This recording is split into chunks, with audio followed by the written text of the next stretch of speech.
The Almost Varkai there. Empire did not arrive with Keep your head hatred. down. Hatred would have implied emotion. What came to Earth was something Report. far colder than anger. It was certainty. For thousands of years the Empire had expanded through the stars like a living machine, consuming civilizations one after another until resistance itself became a forgotten concept. Entire species surrendered at the mere sight of Varkai warships entering orbit. Their fleets were too large, their weapons too advanced, their soldiers too relentless. Every conquered world followed the same pattern. Fear, collapse, submission. Humanity was expected to be no different. The first Varkai fleet appeared above Earth on a quiet October morning. No warning, no declaration.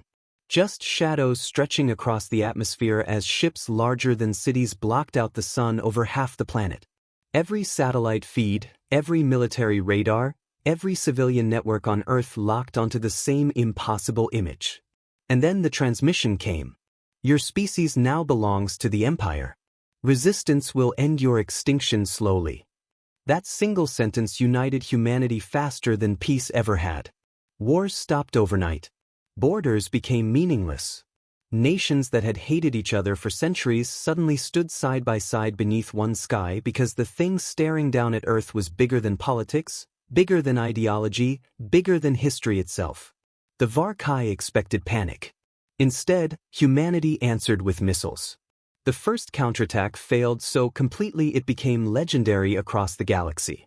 Thousands of nuclear warheads launched from Earth only to vanish against Varkai shield systems without leaving a single visible mark. Moments later, one Imperial cruiser fired a kinetic strike into the Pacific Ocean. The impact created a tsunami that erased 3 coastal cities in under 6 minutes. The message was clear. This was not a war humanity could win.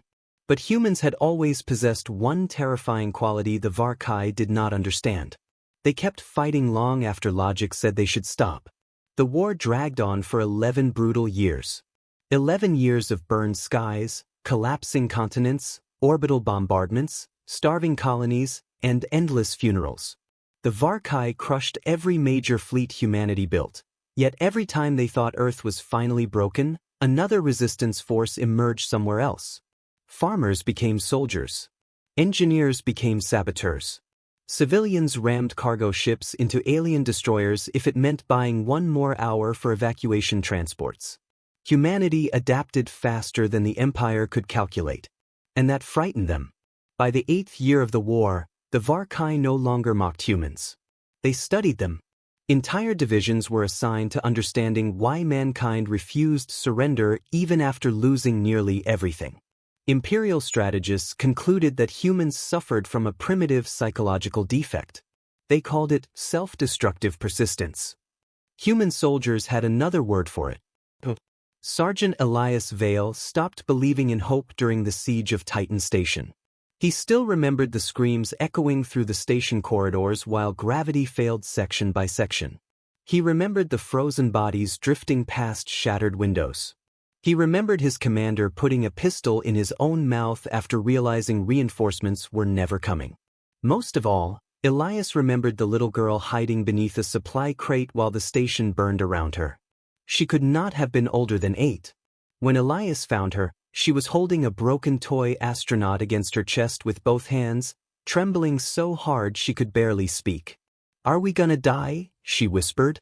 At the time, Elias had lied. No. Humans survive. 2 minutes later, a Varkai plasma shell tore through the sector and killed everyone except him. That was the moment something inside Elias changed forever. After Titan Station, he stopped fighting for victory. Victory was gone. Every soldier in the human military knew it, even if command refused to admit it publicly. The Empire was too large. Humanity was too exhausted. Every month another colony vanished from the maps. No, Elias fought for something much simpler now. To make the enemy bleed for every inch. By the final year of the war, Earth itself had become a graveyard planet. Entire cities stood empty beneath permanent ash storms. The oceans glowed with chemical fires visible from orbit. Millions lived underground because the atmosphere above major continents had become toxic from orbital strikes. And still humanity refused surrender. That refusal drove the Varkai insane. The Empire had conquered species stronger than humans, smarter than humans, even older than humans. But none had resisted annihilation with this level of fury. Human survivors launched attacks they knew were suicidal. Captured soldiers laughed during interrogations. Prisoners carved messages into cell walls using their own blood. "You can kill us once. We kill you forever." The Varkai began executing civilians publicly just to break morale. It only made the resistance stronger. Then came the final invasion. 3,000 Imperial warships entered Earth orbit simultaneously. The largest military force ever assembled by the Empire. Their emperor himself transmitted the declaration across every remaining human frequency. "Today your species ends." What followed was not a battle. It was extermination. Keep Orbital pushing forward. strikes reduced entire mountain ranges Roger. to molten craters. Suppressing fire. Human Breached. defense grids collapsed one Watch after the another. flanks. Fleets died before even clearing the atmosphere. Governments vanished in hours.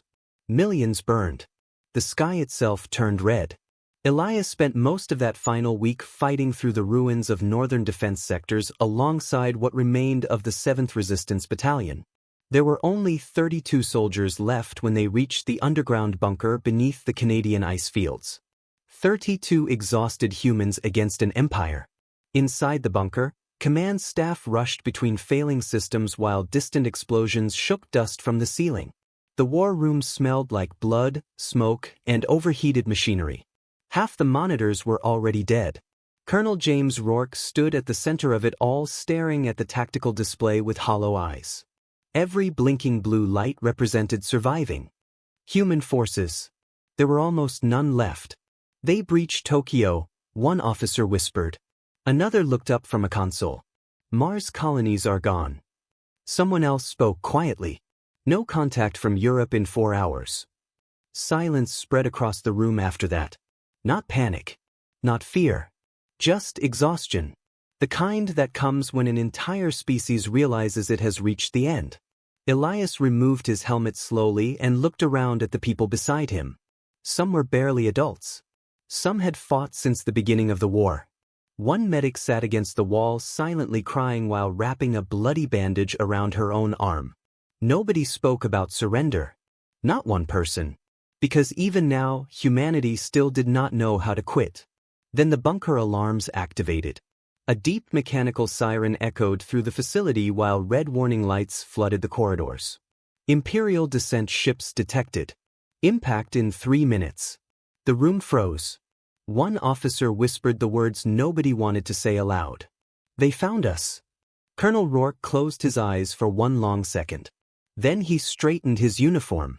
"Seal the lower archives," he ordered calmly. "Initiate grave light." Several officers immediately turned toward him in shock. "Sir?" one asked.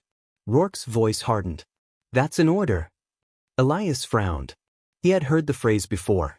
Grave light. Whispers among command staff. Rumors buried beneath layers of classified clearance. Some soldiers believed it was a hidden superweapon. Others thought it was humanity's evacuation protocol. Nobody actually knew. The colonel looked directly at Elias. "Sergeant Vale." "Yes, sir. If this bunker falls, you get below Section 12 immediately." Elias stared at him. "What's in Section 12? For the first time in 11 years of war, Colonel Rourke looked afraid. The reason humanity might survive after extinction. The first impact hit before anyone could ask another question. The entire bunker shook violently as something massive slammed into the frozen surface above them. Lights burst overhead. Dust exploded from the ceiling. Somewhere deep in the facility, metal supports screamed like dying animals. Then came the second impact. And the third. The Varkai were not landing troops. They were punching through the planet itself. Emergency sirens howled through every corridor while officers shouted overlapping commands across failing communication systems. The tactical display flickered wildly as one remaining defense sector after another vanished from the map. Elias grabbed his rifle and looked toward the ceiling instinctively, as though he could somehow see the destruction happening above them. He had fought the Empire for 11 years, But even now the sheer scale of Varkai power felt unreal. Earth was dying overhead, and humanity was listening to it happen from underground. Outer blast doors breached, someone yelled. Another voice followed immediately. Thermal signatures entering level 1. The bunker erupted into motion. Soldiers rushed toward defensive positions while engineers desperately tried rerouting power to failing systems. Somewhere nearby, automatic turrets activated with a violent metallic clatter. The sound of distant gunfire echoed faintly through ventilation shafts. The enemy was already inside. Colonel Rourke moved through the chaos with terrifying calm. Section 12 access codes transferred, he said without looking at Elias. You know your objective. I still don't know what grave light is, Elias answered. You don't need to. Another explosion shook the room hard enough to knock one officer off his feet. Rourke finally turned toward him. When the moment comes, Sergeant, you will. Then the colonel handed him a small black data drive no larger than a finger. There cannot be hesitation. Before Elias could respond, the main bunker doors exploded inward. A wall of heat and shattered steel ripped through the corridor as Varkai shock troops stormed the entrance. They stood nearly 8 feet tall in black combat armor, their glowing visors cutting through smoke like predator eyes in darkness. Plasma fire erupted instantly. Human soldiers died where they stood. The war room transformed into slaughter. Elias dropped behind a console and opened fire as instinct took over. His rifle kicked violently against his shoulder while sparks and blood filled the air around him. One Varkai soldier staggered backward after taking 3 rounds through the neck seals, but another immediately stepped over the corpse without slowing down. That was the thing about the Empire. They never stopped advancing. A medic trying to evacuate wounded personnel disappeared in a burst of blue plasma. An officer near the communications station screamed while fire consumed half his body. The bunker alarms became almost impossible to hear beneath gunfire and collapsing concrete. And still the humans fought. Not because they believed they could survive, but because making the enemy earn victory had become humanity's final act of defiance. Elias fired until his rifle overheated, then drew his sidearm and kept shooting. Every corridor became a kill zone. Every doorway became a battlefield. Human soldiers who had not slept properly in KS fought like cornered predators against impossible odds. For several minutes, they actually held the line. Then the Varkai heavy units arrived. The massive armored figures pushed through the corridor like machines built for extinction itself. Human rounds barely slowed them. One unleashed a pulse cannon blast that vaporized an entire defensive position instantly. The shockwave hurled Elias across the room. His head smashed against the wall hard enough to blur his vision. He tasted blood immediately. Around him, smoke filled the war room while screams echoed through failing emergency lights. The line was collapsing. Colonel Rourke knew it too. He activated the bunker intercom manually. All remaining personnel, he said calmly while plasma fire flashed behind him, this is Colonel Rourke. You bought Earth 11 years. Another explosion thundered somewhere nearby. You bought humanity time to become something the enemy will never survive. The colonel looked directly at Elias across the chaos. Section 12. Now. Then he sealed the blast doors between them. Elias lunged forward instinctively. Sir. Heavy metal barriers slammed shut inches from his face. On the other side, gunfire intensified immediately. The colonel had just locked himself in with the enemy. Elias stood frozen for half a second while the sounds of battle exploded beyond the sealed door. He could hear human soldiers dying. Hear Varkai weapons firing. Hear the final defense of Earth collapsing room by room.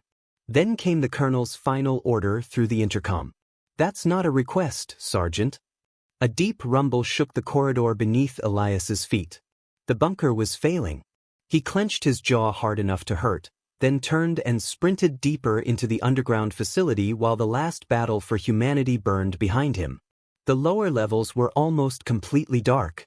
Emergency lights flickered weakly overhead as Elias moved through abandoned research sectors and sealed security checkpoints. Many corridors had already collapsed entirely. Bodies lay scattered beneath fallen debris, both military personnel and scientists. Most looked like they never even had the chance to run. The deeper he went, the stranger the bunker became. This was not a military installation anymore. It was something else. Behind reinforced glass walls, Elias saw rows of massive server towers humming beneath backup power. Strange experimental equipment filled entire laboratories. One chamber contained what looked disturbingly similar to alien technology wired directly into human systems. Another room held hundreds of black storage containers marked only with one symbol: Grave Light. Elias slowed slightly. Whatever this project was, it had consumed enormous resources during the final years of the war. Resources humanity could barely spare. Entire hidden sectors buried beneath a dying planet. And all of it protected more heavily than any military command center he had ever seen. Then he reached Section 12. A circular blast door stood at the end of the corridor, towering nearly 20 feet high. No keypad. No visible controls. Just a single biometric scanner glowing faintly beside the entrance. Elias stepped forward cautiously. The scanner activated instantly. Identity confirmed. Sergeant Elias Vale. Last active human authorization detected.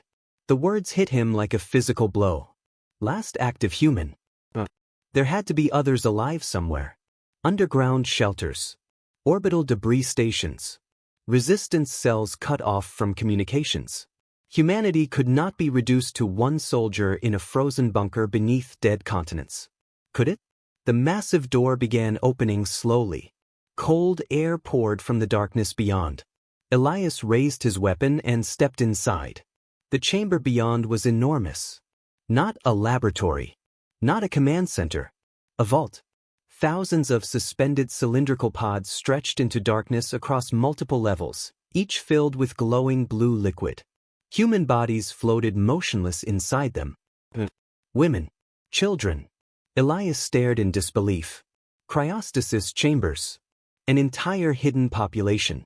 At the center of the chamber stood a massive machine connected to every pod through glowing cables Evacuate that the sector pulsed immediately! like veins. Move! Look Data out above streams falling moved debris! Keep endlessly running! across giant Mayday, we are holographic under heavy displays fire! suspended Engine overhead. failure! One message repeated across all of them. Species Preservation Protocol active. Grave Light standby awaiting final command. Footsteps echoed suddenly behind him. Elias spun around instantly, weapon raised. An old woman emerged slowly from the shadows wearing a damaged scientist uniform. Blood stained one side of her face. One arm hung limp at her side. But she was alive. For one stunned second neither of them spoke. Then the woman gave a weak, exhausted smile. "Thank God," she whispered. "Someone made it." Elias lowered his weapon slowly, though every instinct inside him still screamed caution. After years of war, survival itself felt suspicious. The old scientist standing before him looked like she had already walked through hell to reach this chamber. Behind her, the cryostasis vault stretched endlessly into darkness, thousands of sleeping humans suspended between extinction and hope. "You're alone?" Elias asked. The woman nodded weakly. "Now I am." She leaned against a nearby console for support, visibly struggling to remain standing. Up close, Elias could see burns across her neck and dried blood on her sleeve. She had been injured recently. "Dr. Miriam Hale," she said quietly, "lead architect of Project Grave Light." The name hit Elias immediately. Even frontline soldiers had heard whispers about Hale during the war. Some called her humanity's greatest scientist. Others called her dangerous. Looking around the chamber now, Elias understood why. "What is this place?" he asked. Dr. Hale glanced toward the sleeping pods. "It's humanity's revenge."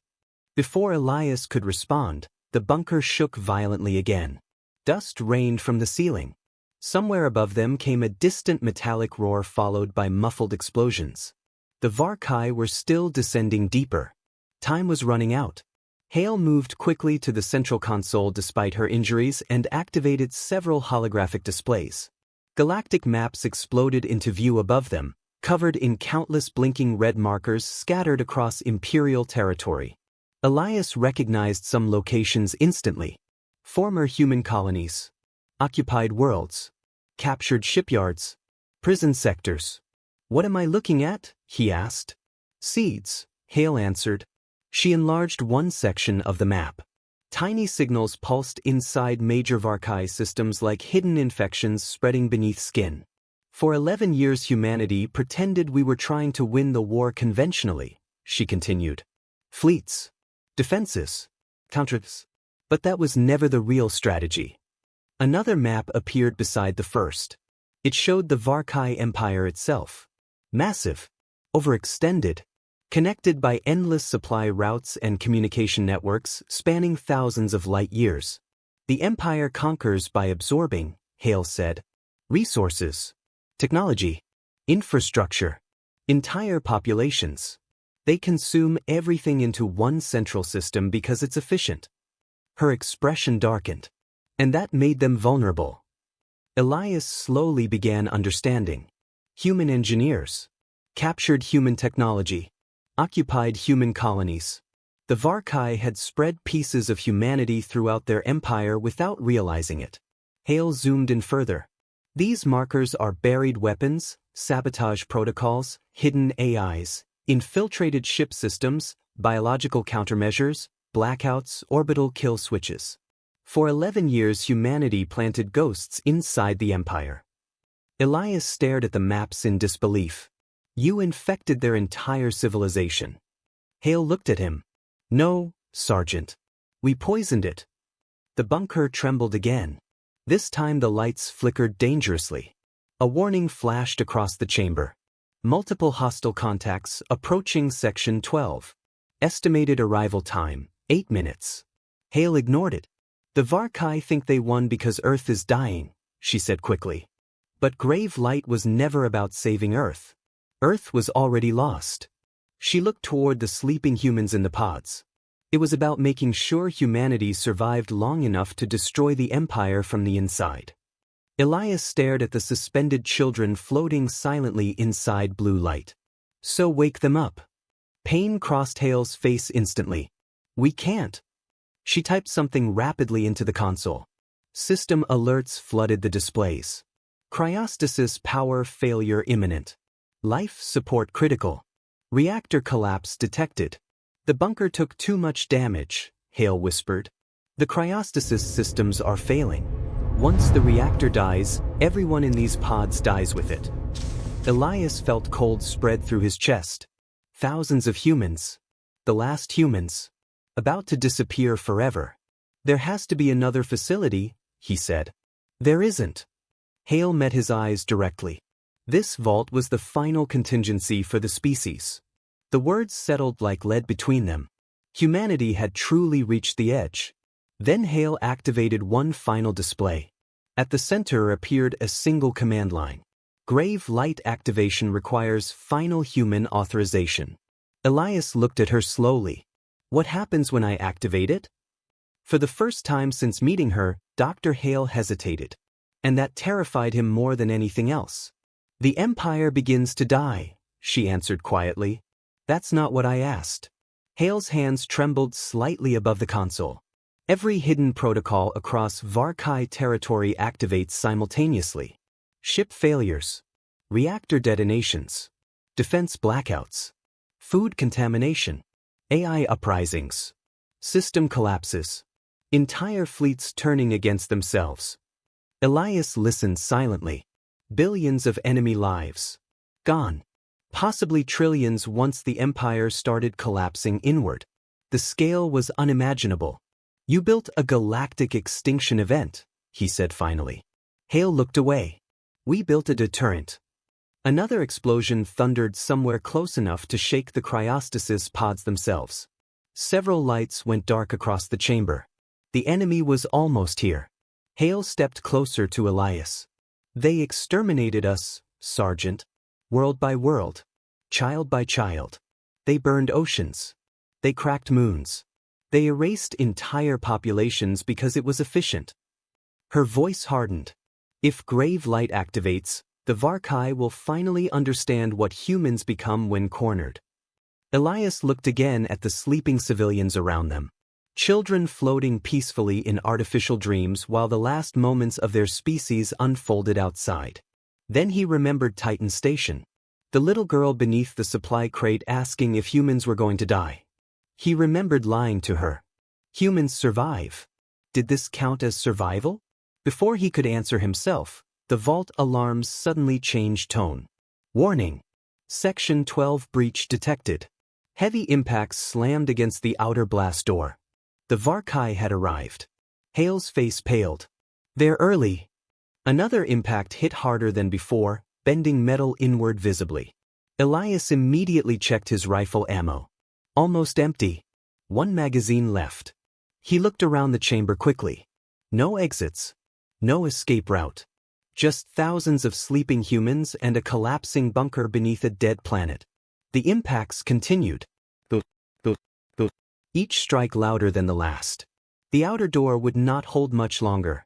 Hale stepped toward the central console. If they capture this facility, they'll erase everything. Every sleeper. Every protocol. Every remaining trace of humanity. She looked directly at Elias. You are the last active soldier of Earth. The next impact partially split the blast door open. Through the gap, glowing alien visors became visible in the smoke beyond. Elias slowly chambered his final magazine. His hands no longer shook, because suddenly everything felt simple again. There was no victory left. No rescue. No future waiting beyond this bunker. Only a decision. Humanity dies quietly. Or humanity drags the Empire into the grave with it. The Varkai began cutting through the door with plasma torches. Molten metal poured onto the floor. Elias took position directly between the breach and the cryostasis chamber while Hale entered activation commands behind him. You know what the worst mistake the Empire made was? Hale asked quietly without looking up. Elias kept his eyes fixed on the glowing breach. What? She pressed the final sequence key. They thought extinction would make us afraid. The blast door exploded inward in a storm of molten metal and blue fire. Varkai shock troops poured into the chamber immediately, their armored forms emerging through smoke like machines built for slaughter. Plasma bolts tore across the vault, smashing cryostasis pods apart in violent bursts of sparks and frozen liquid. Sleeping humans died before ever waking. Elias opened fire instantly. The rifle kicked against his shoulder as he dropped the first soldier through the visor seal. The second lost half its face to a burst of rounds before crashing into nearby pods hard enough to shatter glass across the chamber floor. But more kept coming. Always more. The Empire had spent 11 years drowning humanity beneath endless numbers, and even now, at the very end, nothing had changed. Elias moved constantly between bursts of incoming plasma fire, using the cryostasis rose as cover while returning precise shots through smoke and chaos. One Varkai heavy unit entered behind the others carrying a pulse cannon large enough to obliterate entire sections of the vault. Elias saw it raise the weapon. Down, he shouted. The pulse blast detonated across the chamber like a miniature sun. Entire rows of pods vanished instantly. The shockwave hurled Elias backward through shattered glass and twisted metal. Pain exploded across his spine as he slammed into the floor hard enough to lose grip on his rifle. For several seconds he heard nothing except ringing. Then the screams started. Not from humans. From the Varkai. Elias looked up slowly. The pulse cannon blast had ruptured one of the chamber's main energy conduits. Blue electrical arcs now surged wildly across the vault, striking soldiers and machinery alike. Several Varkai troops convulsed violently as millions of volts tore through their armor systems. Hale was still alive behind the central console, frantically entering commands while blood ran from a cut above her eye. How long? Elias yelled. 2 minutes. Another Varkai soldier lunged toward him through the smoke. Elias grabbed a broken metal shard from the floor and drove it upward beneath the alien's jawline with savage force. Hot blood sprayed across his face. Before the body even hit the ground, another enemy was already advancing. No hesitation. No mercy. No exhaustion anymore. Something inside Elias had burned away completely. The last human soldier rose from the wreckage like a man who no longer cared whether he survived. The Varkai commander entered the chamber seconds later. Even among the Empire's warriors, it looked monstrous. Black command armor covered nearly every inch of its massive body, glowing with imperial markings across the chest plating.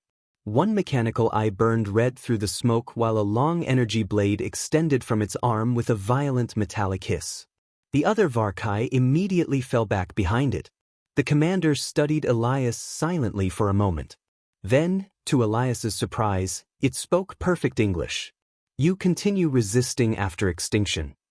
Its voice sounded cold, curious, almost confused. Elias spat blood onto the floor. "You came all this way to ask questions?" The commander tilted its head slightly. "Your species cannot survive. Logical surrender would preserve remaining biological units." Elias laughed. Actually laughed. Even now. Even standing inside the grave of mankind. That laugh unsettled the alien more than gunfire ever could. "You still don't get us," Elias said quietly. Behind him, Hale continued the activation sequence desperately while warning sirens screamed through the collapsing bunker. "Core failure imminent. Reactor meltdown in 4 minutes." The commander stepped forward slowly. "You destroyed yourselves to resist inevitable assimilation." Elias tightened his grip on the rifle. "No." His voice hardened. "We destroyed ourselves making sure you'd lose too." For the first time, the Varkai commander hesitated. Then the central console behind Elias suddenly illuminated completely. Across every screen in the vault, one message appeared. "Grave light ready. Final authorization required." The commander saw it instantly. Its mechanical eye widened. Whatever the Empire believed humanity was building beneath Earth, this was worse. "All units," the commander barked sharply in its native language. "Terminate immediately." Every remaining Varkai soldier surged forward at once. Elias fired until the rifle clicked empty. Then he drew his sidearm. Then his knife. The vault became pure violence. He stabbed one attacker through the throat seals and ripped the weapon free before shooting another point blank through the visor. Plasma fire tore through his armor, burning flesh beneath. A Varkai soldier smashed him across the chamber hard enough to crack ribs, but Elias forced himself back up before the pain could register fully. Because Hale was still typing. Because the console was still active. Because humanity was still alive for a few more seconds. The commander charged him directly. The energy blade slashed across Elias's chest armor, cutting deep enough to spill blood instantly. Elias barely avoided the second strike and countered with his combat knife straight into the commander's mechanical eye. The alien roared violently. Elias used the distraction to tackle it into a row of cryostasis pods. Glass exploded around them as both crashed through frozen chambers and electrical cables. The commander was stronger. Much stronger. Its armored hand wrapped around Elias's throat and lifted him partially off the ground. Elias felt cartilage strain dangerously beneath the pressure. "You cannot win," the alien growled. Elias stared directly into its remaining eye. And smiled. Was never trying to. Then he triggered the emergency grenade attached to his armor. The explosion tore through the entire section of the vault. The commander disappeared in fire. Elias crashed across the floor, ears ringing violently, half blind from blood and smoke. Every nerve in his body screamed. He could barely move his left arm anymore. But through the haze, he saw the console still standing. And Dr. Hale waiting beside it. The old scientist looked at him with tears in her eyes. Not fear. Not regret. "You did enough," she whispered. Heavy footsteps echoed again beyond the destroyed chamber entrance. More Varkai reinforcements were coming. Entire squads this time. There would be no stopping them now. Hale looked toward the cryostasis pods one final time. Thousands of sleeping humans suspended in blue light. The last dream of Earth. Then she turned back toward Elias. "If we activate grave light," she said quietly, "history will remember humanity forever." Elias dragged himself painfully toward the console. "And if we don't?" Hale's voice broke slightly. "There won't be anyone left to remember us at all." The bunker alarms reached critical levels. Reactor collapse in 90 seconds. The floor itself began trembling violently beneath them. Elias stared at the activation screen. One command, one decision, and an empire spanning galaxies would begin burning from the inside. He thought about Earth before the war. Blue oceans, rainfall against apartment windows, children laughing in parks, music, sunsets, tiny ordinary moments the Empire never even noticed while destroying them. The Varkai thought humanity's greatest weakness was emotion. But emotion was exactly why humans became terrifying when they had nothing left to lose. The first reinforcements appeared through the smoke. Dozens of them. Weapons raised. Elias placed his bloody hand against the console scanner. Authorization accepted. For half a second, nothing happened. Then every red marker across the galactic map turned green simultaneously. And somewhere far beyond dying Earth, hidden human ghosts woke up all at once. At first, the Varkai Empire did not understand what was happening. A destroyer stationed above the occupied moons of Centauri Prime suddenly lost navigation control and drifted directly into its own defense grid. 30,000 Imperial personnel died in under 14 seconds. 3 minutes later, a prison world holding nearly 2 million human captives went dark after every security system inside the facility turned against its operators simultaneously. Then entire fleets began vanishing from Imperial communications. System's failing! One by one, system by system, like stars blinking out across the galaxy. Inside the collapsing bunker beneath Earth, the Varkai soldiers froze as emergency transmissions flooded their armor networks. Elias could hear fragments of panicked alien voices overlapping through damaged comm systems around the chamber. Reactor breach. Unauthorized launch detected. Defense network failure across sector. Who activated? Then came the message that changed everything. Human protocols detected. The Varkai commander, still burning beneath shattered debris nearby, lifted itself weakly through smoke and sparks.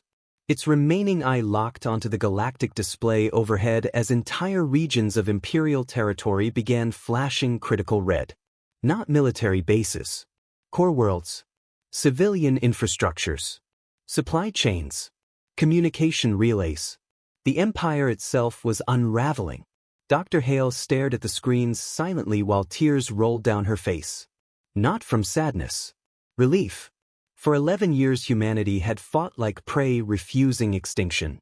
But this was something else entirely. This was the final transformation of a species pushed beyond fear. Humanity had become a wound buried inside the Empire's body. And now that wound was opening. Across occupied systems, hidden code inside captured human technology suddenly awakened. Starships turned their weapons inward. Terraforming reactors overloaded inside populated Varkai cities. Sleeper viruses hidden for years inside Imperial AI systems began erasing military databases faster than backups could restore them. Nothing happened randomly. Every failure was targeted, precise, designed by desperate human minds who knew they would probably never live to see the results. The Empire had conquered humanity physically, but humans had infected them psychologically, because every surviving Varkai commander across the galaxy was suddenly asking the same terrifying question. What else did the humans leave behind? Panic spread faster than the sabotage itself. Ships stopped trusting their own systems. Soldiers stopped trusting command transmissions. Entire fleets halted movement, terrified their engines had already been compromised. Keep your head down. Some commanders began executing their own engineers out of paranoia. The Empire was eating itself alive. And it had started with one surviving human pressing his hand against a console beneath a dead planet. Inside the bunker, the reactor countdown reached 30 seconds. The entire vault shook violently now. Sections of the ceiling collapsed into burning debris while cryostasis systems failed one after another. Blue lights across the sleeping pods flickered rapidly. The last humans would not survive this place much longer. Elias forced himself painfully back to his feet. Blood soaked through what remained of his combat armor. Burns covered half his body. One eye could barely focus anymore. But he was still standing. The Varkai commander looked at him through smoke and fire with something Elias had never seen in an alien before. "You doomed billions," it growled weakly. Elias stared back coldly. You should have stopped after millions. The commander tried to rise again, rage overcoming pain, but another distant explosion rocked the bunker violently enough to collapse part of the chamber directly onto its body. This time it did not move. Dr. Hale suddenly grabbed Elias's arm. "There's one chance," she said urgently. He looked at her. She pointed toward a small emergency terminal hidden beneath the central console. Grave light included a final evacuation protocol. A single launch pod beneath the bunker. Elias frowned immediately. One pod. Hale nodded slowly. It was designed for whoever activated the system. The meaning settled between them instantly. Not enough room for thousands. Not enough room for both of them. Just one final survivor. Another violent tremor split the floor beneath any. RBY cryostasis rose. Pods shattered across the chamber as freezing liquid flooded through burning debris. The reactor countdown hit 20 seconds. Hale looked toward the sleeping civilians one last time. For the first time since Elias met her, she looked tired. Not physically. Spiritually. Like someone who had spent 11 years carrying the weight of extinction alone. "You have to go," she whispered. Elias stared at her in disbelief. "What about you?" A faint smile crossed her face. "Somebody has to stay behind and keep the launch corridor open." "No. Hear me carefully, Sergeant." Her voice hardened suddenly with the same command tone Elias remembered from old war officers. "Humanity needs a witness." The bunker groaned violently around them. 15 seconds. Elias looked at the dying cryostasis pods, the collapsing chamber, the old scientist standing calmly in the middle of humanity's grave. Then he looked back at the galactic map overhead. The Empire was still burning. Human signals were awakening everywhere. Not victory, but survival. A future.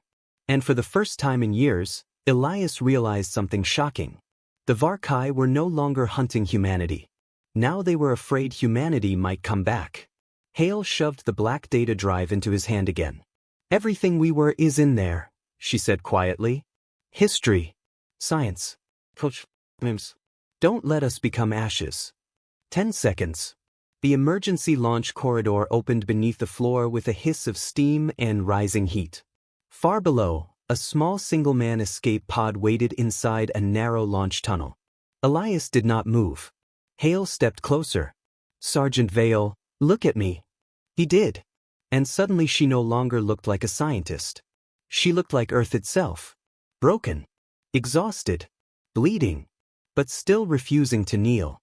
"You were wrong about one thing," she whispered softly. Elias frowned. "At Titan Station." His breath caught instantly. "How?" "We monitored military records for grave light candidates," Hale answered. "The little girl you tried to save?" For one impossible second hope returned so violently it hurt. She survived evacuation. Elias could not speak. After years of death and failure and endless war, that single sentence hit harder than any weapon ever had. Humans survive. The reactor countdown reached 5 seconds. Hale smiled through tears. "Now go prove it." The final explosion began before Elias even reached the pod. A wall of white fire erupted upward through the vault as the reactor collapsed beneath the bunker. Elias threw himself into the launch capsule while alarms screamed around him. Through the closing hatch he saw Hale standing alone beside the burning cryostasis chamber. Not running. Not afraid. Watching him leave with the faintest expression of peace on her face. Then the hatch sealed. The launch pod fired upward violently through collapsing tunnels as Earth died beneath him. For several seconds Elias lost all sense of direction. Fire surrounded the pod while debris smashed against the outer hull hard enough to shake his bones. Warning alarms flashed across every display. Then suddenly, silence. The pod burst through the atmosphere into open space. Elias looked down through the cracked viewport. Earth burned below him. Entire continents glowed red beneath endless storms of fire and ash. The broken moon drifted silently above the planet like a scar across the stars. Humanity's home. Gone. Elias closed his eyes slowly. And then the communications panel activated. At first he thought it was malfunctioning. Static flooded the cockpit from every direction. thousands of signals overlapping simultaneously across military frequencies once thought dead. Human voices. Distorted. But real. Survivors responding. This is Outpost Kilo receiving. Human signal confirmed. We thought we were alone. Elias stared at the panel in shock while more signals flooded in from across the darkness. Hidden stations. Lost colonies. Resistant cells. Fragments of mankind awakening after hearing Earth speak again. Not extinct. Scattered. Wounded. But alive. A final transmission suddenly appeared across every channel simultaneously. Origin unknown. The message contained only 4 words. We are still here. And for the first time since the war began, Sergeant Elias Vale allowed himself to believe humanity might actually survive long enough to become something the galaxy would never forget. Elias sat alone inside the drifting escape pod while Earth burned behind him like the funeral pyre of an entire civilization. The light from the dying planet reflected across the cracked cockpit glass, turning the blood on his hands black beneath the stars. For hours he listened to the signals. Human voices. Broken transmissions. Fragments of survivors scattered across the galaxy like embers carried away from a dying fire. Some cried openly after hearing another human respond for the first time in years. Some transmitted military coordinates. Others simply repeated their names again and again, terrified the silence might return if they stopped speaking. Elias listened to all of them. And slowly, something impossible began happening. The fear inside those voices started changing. Into anger. Into determination. Into humanity. Then the Imperial emergency channels exploded with panic. Entire Varkai sectors had fallen dark. Colonial governors vanished overnight. Fleets turned against one another after hidden sabotage protocols activated deep inside their systems. On dozens of worlds, conquered species began rising in rebellion the moment they realized the Empire could bleed. The galaxy had spent centuries fearing the Varkai. Now the Varkai were learning what fear actually felt like. Elias watched the chaos unfold silently through intercepted transmissions while the escape pod drifted deeper into darkness. Every few minutes, another human signal joined the network. Another survivor. Another heartbeat. Another reminder that extinction had failed. And somewhere across the collapsing empire, the story began spreading. Not about fleets. Not about Earth. Not even about grave light. But about one terrifying fact the Varkai could not erase from their minds. They had left one human alive. That single mistake infected the Empire faster than any weapon humanity ever built. Soldiers began seeing humans everywhere. Officers questioned every machine touched by human hands. Entire command sectors collapsed under paranoia alone. Because humanity had become something far worse than an enemy. Humanity had become an idea. An idea that whispered through every frightened Imperial transmission. If one human could do this, what happens when the rest come back? Elias finally looked toward Earth one last time. The planet was smaller now. Just a wounded blue ember floating beneath ash and fire. But even dying, it was beautiful. He thought about the little girl from Titan Station. About Colonel Rourke. About Dr. Hale standing beside the collapsing vault. About billions of humans who would never see another sunrise but still chose to fight so someone else might. The Varkai believed strength came from power. Humans knew strength came from sacrifice. That was why the Empire never truly understood the species it tried to exterminate. Humans were never dangerous because they were stronger. Humans were dangerous because once they lost everything, they stopped being afraid. A new transmission suddenly appeared across the survivor network. One voice. Shaking slightly. Unknown human vessel. This is refugee convoy Artemis. We heard Earth's signal. Elias closed his eyes for one brief second. Then answered. This is Sergeant Elias Vale of the Earth Resistance. Silence followed instantly across the network. Thousands of survivors listening. Waiting. Hoping. Elias looked out at the stars ahead of him. At the burning empire beyond the darkness. At the future humanity had purchased with blood. And finally, the last human soldier spoke the words the galaxy would remember forever. Humanity is not extinct. Then he armed the pod's engines and disappeared into the stars.